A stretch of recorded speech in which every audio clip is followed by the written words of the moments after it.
Audio Jungle.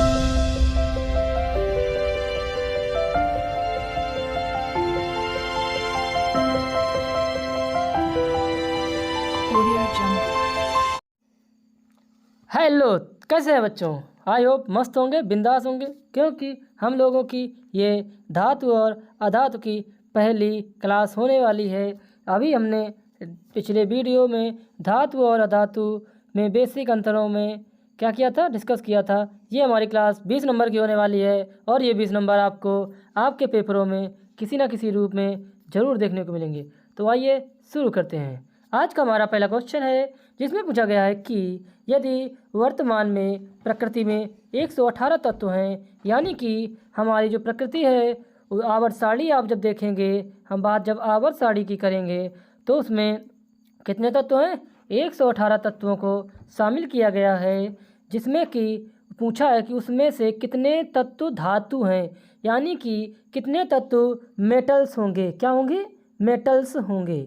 Okay बच्चों, तो ध्यान रखिएगा कि 118 तत्व, कुल 118 तत्वों में से हमारे 91 यानी कि 91 इज़ डी आंसर राइट होता है, यानी कि 91 जो हैं वो हमारी धातुएं हैं। ओके बच्चों, नेक्स्ट जो है क्वेश्चन नंबर दूसरा बताया है कि आवर्त सारणी में धातुओं को किस ओर रखा गया है, यानी कि जब आप आवर्त सारणी यानी आवर्त सारणी पीरियोडिक टेबल को देखेंगे कुछ इस तरीके से दिखती है, जिसमें ब्लॉक बने रहते हैं, तो आप देखेंगे हमारे आवर्त सारणी में जो धातुएं हैं उनको बाईं ओर यानी कि इस तरफ रखा गया है। आंसर इज ए यहाँ पे राइट होता है, बाईं ओर। ओके बच्चों, नेक्स्ट है 3 नंबर। उसमें पूछा है कि धातुएं विद्युत की होती हैं। जो हमारी धातुएं होती हैं जैसे कि मैग्नीशियम, तांबा, लोहा, सिल्वर, ये सब कैसी होती हैं? क्या विद्युत की कुचालक होती हैं, या विद्युत को रोकती हैं, या सुचालक होती हैं, या उदासीन होती हैं? तो बच्चों ध्यान रखिएगा, जो हमारी धातुएं होती हैं वो विद्युत की सुचालक होती हैं। कैसी होंगी? सुचालक होंगी, यानी कि आंसर नंबर सी हमारा राइट होता है। ओके बच्चों, नेक्स्ट जो है उसमें पूछा है कि धातुओं के निम्न में क्या भौतिक गुण नहीं है? ये 4 गुण दिए हैं, इनमें से कौन धातु का भौतिक गुण नहीं है? तो बच्चों ध्यान रखिएगा, तन्यता तन्यता जो है वह धातुओं में तन्यता भी होती है, आघातवर्धनी भी होते हैं, उस भंगुर नहीं होते हैं, उष्मा सुचालक भी होते हैं, यानी कि जो धातुएं होती हैं वह भंगुर नहीं होती हैं, यानी कि जब उन पे चोट मारी जाती है तो वह टुकड़ों में विभाजित नहीं होती हैं। ओके बच्चों, नेक्स्ट जो है 5 नंबर। उसमें पूछा है सबसे उच्च गलनांक किस धातु का होता है? कौन सी ऐसी धातु है जिसका गलनांक सबसे उच्च है, यानी कि उसको अधिक टेम्परेचर देने पर ही वह किसमें, द्रव फॉर्म यानी कि लिक्विड में क्या होगी, परिवर्तित होती है। तो बच्चों ध्यान रखिएगा, हमारी टंगस्टन नाम की धातु, कौन सी धातु? टंगस्टन नाम की धातु जो होती है उसका गलनांक सबसे उच्च होता है। ओके बच्चों, नेक्स्ट जो हमारा है 6 नंबर। उसमें पूछा है कि निम्न में किस धातु को चाकू से काटा जा सकता है? क्या बच्चों, ऐसी कौन सी धातु है जिसको चाकू से काटा जा सकता है? तो बच्चों ध्यान रखिएगा, कॉपर को हम लोग चाकू से नहीं काट सकते हैं, मैग्नीशियम को भी नहीं काट सकते हैं, लोहे को भी नहीं काट सकते हैं, लेकिन आप देखेंगे पोटेशियम यानी कि जिसका रासायनिक सूत्र के होता है उसको हम चाकू की सहायता से 2 टुकड़ों में या फिर केक जैसा भी काट सकते हैं, यानी कि आंसर नंबर सी यहाँ पे हमारा राइट होता है। ओके बच्चों, नेक्स्ट जो हमारा है क्वेश्चन नंबर 7। उसमें पूछा है कि निम्न में जो हमारा निम्न में कौन सी धातु जो वायु की ऑक्सीजन से कमरे के ताप पर ऑक्सीकृत हो जाती है? कौन सी ऐसी धातुएं हैं, कौन से धातुओं समूह है, यानी कि इसमें 2 धातुएं दी हैं, वह कौन सी धातु समूह है जो क्या हो जाती है, ऑक्सीकृत हो जाती है? कब? रूम टेम्परेचर पर। किस टेम्परेचर पर? रूम टेम्परेचर पर। रूम की जब टेम्परेचर होता है उस पर ऑक्सीकृत हो जाती है। तो बच्चों ध्यान रखिएगा, इसमें हमारा आंसर नंबर बी राइट होता है, लिथियम और पोटेशियम। इसको क्या हम लोग चाकू से भी काट सकते हैं, यानी कि ये क्या हो जाती है, रूम टेम्परेचर पर ऑक्सीकृत हो जाती हैं। तो बच्चों ध्यान रखिएगा।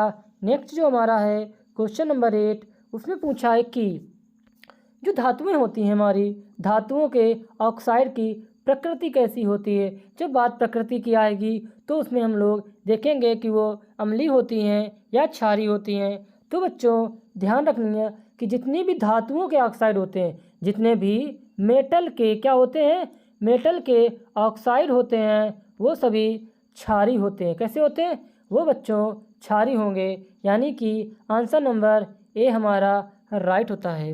ओके बच्चों, नेक्स्ट जो हमारा है क्वेश्चन नंबर 9, उसमें पूछा है सक्रियता श्रेणी या फिर रिएक्टिविटी सीरीज में नीचे से ऊपर जाने पर धातुओं की सक्रियता कैसी होती है। घटती है, बढ़ती है, समान रहती है या कोई फर्क नहीं पड़ता है। बच्चों इसमें आप ध्यान रखिएगा, जो सक्रियता श्रेणी होती है उसको कुछ इस तरीके से यहाँ पे तत्व लिखे रहते हैं, तत्व लिखे रहेंगे। उसे जब हम लोग नीचे से ऊपर की ओर जाएंगे, किस ओर? जब नीचे से ऊपर की ओर जाएंगे तो उसकी रिएक्टिविटी यानी कि क्रिया करने की क्षमता कैसी होगी? बढ़ेगी। कैसी होगी? बढ़ती है। आंसर नंबर बी यहाँ पे राइट होता है। बच्चों ये बात आप लोग ध्यान रखिएगा। नेक्स्ट जो हमारा है क्वेश्चन नंबर 10, उसमें पूछा गया है कि निम्न में किस धातु को चाकू से नहीं काटा जा सकता। ऐसी वो कौन सी धातु है जिसको हम लोग चाकू की सहायता से, किसकी सहायता से? चाकू की सहायता से काट नहीं सकते हैं। तो आप बच्चों ध्यान रखिएगा कि हमारे सोडियम धातु भी चाकू से काटी जा सकती है, पोटेशियम धातु भी चाकू से काटी जा सकती है, लिथियम को भी हम चाकू से कट सकते हैं। लेकिन ध्यान रखिएगा जो हमारी मैग्नीशियम नाम की धातु होती है उसको हम लोग चाकू से कट नहीं कर सकते। यानी कि आंसर नंबर यहाँ पे हमारा भी राइट होगा। ओके बच्चों, नेक्स्ट जो हमारा है क्वेश्चन नंबर 11, उसमें पूछा है कि निम्न में क्या अधातु हैं। अब यही बात हम लोग कर रहे थे, धातु यानी मेटल्स की, किसकी?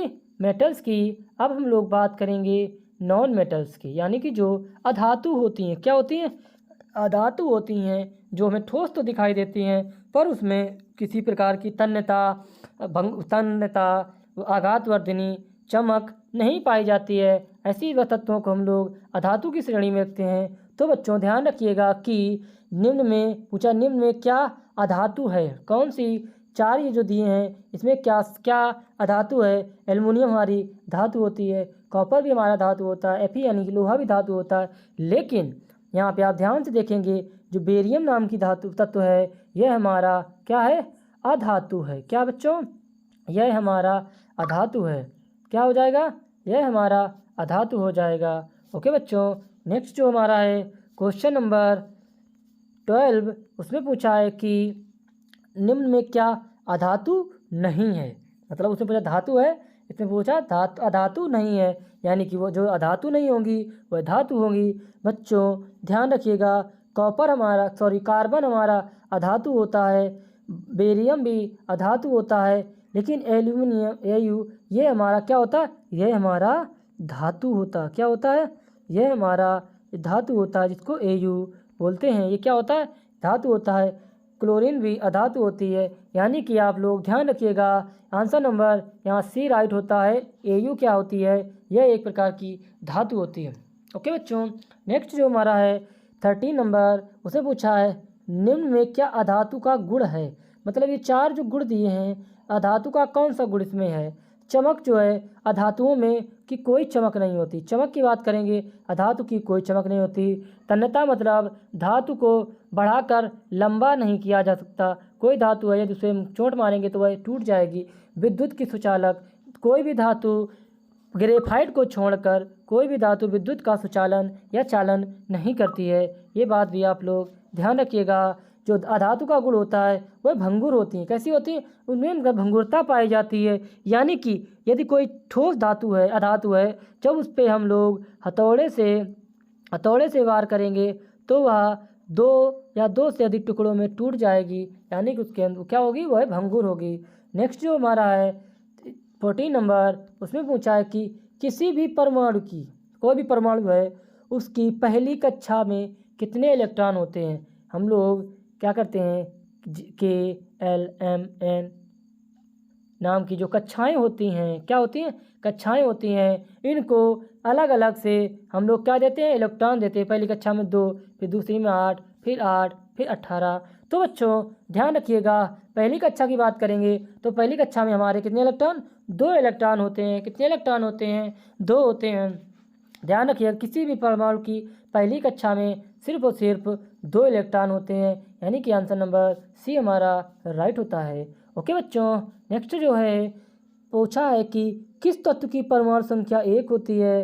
तो बच्चों ध्यान रखिएगा, ये जो बंदा है हाइड्रोजन, इसका परमाणु संख्या 1 होती है। क्या होती है, परमाणु संख्या 1 होती है और इसको हम लोग हाइड्रोजन बोलते हैं। क्या बोलेंगे, इसको हम लोग हाइड्रोजन बोलेंगे।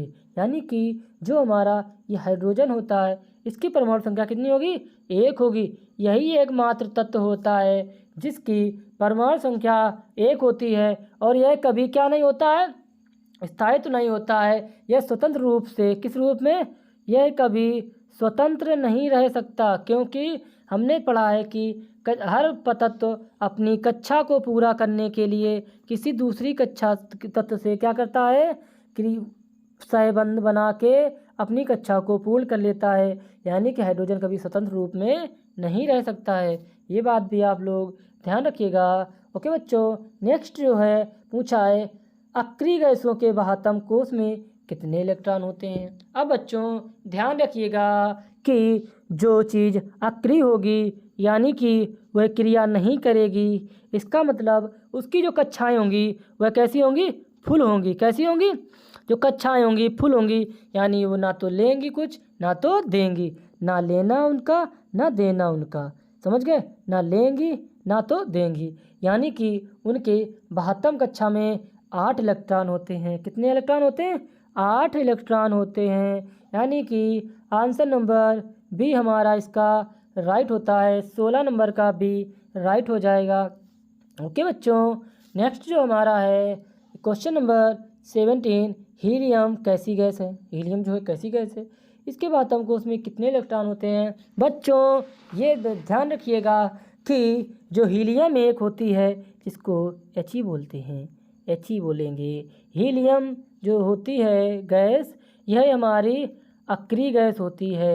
कैसी गैस होती है, अक्रिय गैस होती है और यह अपवाद की श्रेणी में आती है, क्योंकि हमने पढ़ा है कि जो अक्रिय गैसें होती हैं उनके बाह्यतम कोश में कितने इलेक्ट्रॉन होते हैं, बाह्यतम कोश में 8 इलेक्ट्रॉन होते हैं। लेकिन एकमात्र हीलियम ऐसी गैस है जिसके बाह्यतम कोश में सिर्फ और सिर्फ 2 इलेक्ट्रॉन होते हैं। कितने इलेक्ट्रॉन होते हैं, 2 इलेक्ट्रॉन होते हैं। इसको अपवाद की श्रेणी में रखा गया है और यह हीलियम गैस अक्रिय गैस होती है। इसकी बाह्यतम कक्षा में केवल और केवल 2 इलेक्ट्रॉन होते हैं। ये बात भी आप लोग नोट करके रखिएगा, ये क्वेश्चन में आपको ज़रूर पूछी जा सकती है। और आपको यदि मेरी क्लास अच्छी लग रही हो तो अपने दोस्तों तक ज़रूर शेयर करें। और नेक्स्ट देखते हैं बच्चों।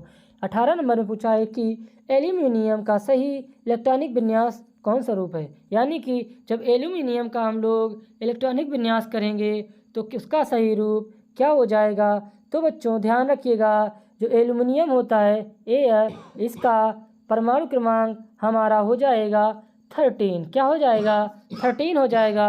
तो बच्चों ध्यान रखिएगा, हम लोग कक्षाओं को किसके रूप में बांटते हैं, K, L, M और N कक्षाओं में हम लोग विभाजित करते हैं। अब देखेंगे कि 13 है, यानी कि 13 को हम लोग कक्षाओं में देना प्रयास करेंगे तो पहली कक्षा में 2 होते हैं। कितने होते हैं, 2 होते हैं। दूसरी कक्षा में 8 होंगे, तो 8 तो अभी 10 हुए।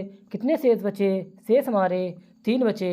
यानी कि सही क्रमांक 2, 8, 3, 2, 8, 3 इसमें नहीं है, 2, 2, 8 है, इसमें 2, 8, 3 यही सही क्रम हो जाएगा। आंसर नंबर सी राइट हो जाएगा। कौन सा राइट हो जाएगा, आंसर नंबर सी राइट हो जाएगा, क्योंकि पहली कक्षा में 2 इलेक्ट्रॉन होने चाहिए, दूसरी कक्षा में 8 होने चाहिए। 8 से कम है तो कोई दिक्कत नहीं, लेकिन तो अगर तीसरी कक्षा फुल है, दूसरी कक्षा जब फुल होगी तभी तीसरी कक्षा का नंबर आएगा। यानी कि यहाँ पे हमारा 2, 8, 3 राइट होता है। ओके बच्चों, नेक्स्ट वीडियो आपको जल्द मिलेगा।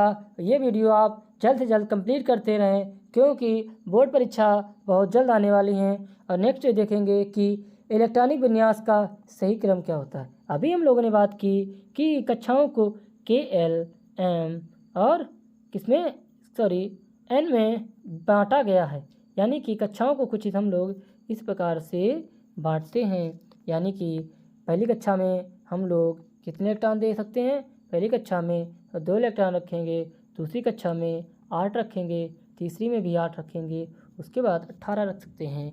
आई बात समझ बच्चों?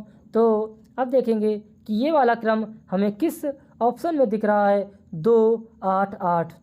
अरे बच्चों ये बड़ी अच्छी बात हुई, ये हमारा पहला नंबर ऑप्शन ही निकला, यानी कि आंसर नंबर ए यहाँ पे राइट होता है। ओके बच्चों, ध्यान रखिएगा, ये हमारा आज का सेकेंड लास्ट क्वेश्चन है जिसमें आंसर नंबर ए हमारा राइट हुआ, यानी कि 2, 8, 8, यानी कि पहली कक्षा में 2, दूसरी में 8, तीसरी में 8, तो चौथी में 18 और इस प्रकार से क्रम चलता है। यानी कि ध्यान रखिएगा, नेक्स्ट जो है आज का लास्ट क्वेश्चन पूछा है, बहुत ध्यान से सोचना, ये क्वेश्चन इम्पोर्टेंट क्वेश्चन होने वाला है क्योंकि यह एक अधातु होती है और यह क्या होता है, अपवाद होता है। तो देखेंगे कि इसमें बोला है कि कौन सी अधातु विद्युत की सुचालक होती है। अधातु भी है और सुचालक भी है। हमने पढ़ा है जितनी भी अधातु होती हैं वो कैसी होती हैं, कुचालक होती हैं। कैसी होती हैं, कुचालक होती हैं। ध्यान रखिएगा, अधातु में विद्युत की कुचालक होती हैं, लेकिन ग्रेफाइट एक अपवाद होता है। कैसा होता है, अपवाद होता है, इसलिए यह विद्युत की क्या होती है, सुचालक होगा। कैसा होगा, विद्युत का सुचालक होगा। यानी कि ग्रेफाइट एक ऐसी अधातु है जो विद्युत की क्या होती है, सुचालक होती है। आपको यदि विश्वास नहीं हो रहा है तो कभी आप पेंसिल को दोनों तरफ से छील कर, एक हिस्सा उसका, पेंसिल को हम लोग एक तरफ से छीलते हैं ना, उसको दोनों तरफ से छील के आप देखिएगा, एक उसका जो एक सिरा है उसको किसी बोर्ड के छेद में डाल के या स्विच में डाल के देखिएगा और दूसरी तरफ अपनी उंगली लगा के देखना, आपको महसूस हो जाएगा कि ग्रेफाइट एक क्या होता है, विद्युत का सुचालक होता है। बच्चों ध्यान रखिएगा, जो ग्रेफाइट होता है यह विद्युत का सुचालक होता है। कैसा होता है, विद्युत का सुचालक होता है। ओके बच्चों, अगर हमारी क्लास आपको अच्छी लगी हो तो हमारे चैनल को सब्सक्राइब करें, लर्न विद केनी सर को अभी जाके हमें सब्सक्राइब करें, बटन दबाकर हमें सपोर्ट करें और नेक्स्ट वीडियो के लिए, ताकि मेरी नोटिफिकेशन आप तक ज़रूर पहुँचे। ओके बच्चों, मिलते हैं नेक्स्ट वीडियो में, तब तक के लिए टाटा बाय। Audio Jungle.